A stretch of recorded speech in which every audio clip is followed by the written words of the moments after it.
कोल्हापूरचा मान, जिथे राजेशाही सौंदर्याला मिळते हिऱ्यांच्या लखलखीत तेजाची साथ।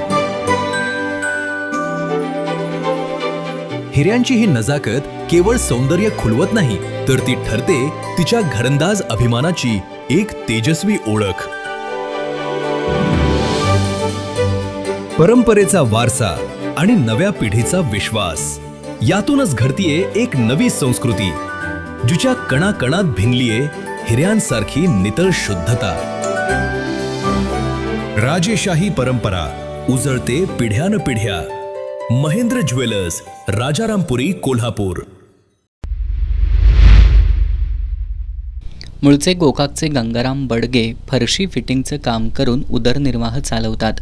ते कुटुंबियांसह गेल्या काही वर्षांपासून कसबा बावड्यात राहत आहेत। आज दुपारी गंगाराम बडगे त्यांच्या दोन्ही मुलांसोबत पोहण्यासाठी पंचगंगा नदीवरील राजाराम बंधाऱ्याच्या ठिकाणी गेले होते। यावेळी गंगाराम हे लघुशंकेसाठी बाजूला गेले असताना नदीकाठावर उभा त्यांचा 12 वर्षांचा उज्ज्वल हा मुलगा पाय घसरून नदीत पडला। यावेळी नदीकाठावरील नागरिकांची तारांबळ उडाली। घटनेची माहिती मिळताच आपत्ती व्यवस्थापन पथकातील स्वयंसेवक निवास जाधव, आशिष माळी, सुशांत पोवार यांनी शर्थीचे प्रयत्न करून उज्ज्वलला पाण्याबाहेर काढलं। बेशुद्ध अवस्थेत त्याला उपचारासाठी तातडीनं CPR इथं दाखल करण्यात आलं, मात्र उपचारापूर्वीच उज्ज्वलचा मृत्यू झाल्याचं डॉक्टरांनी सांगितलं। या घटनेमुळे कसबा बावडा परिसरावर शोककळा पसरली आहे। CPR पोलीस चौकीत याची नोंद करण्यात आली आहे। उन्हाचा तडाखा वाढल्यानं पोहण्याकडे तरुणांसह शाळकरी मुलांचा कल वाढलाय।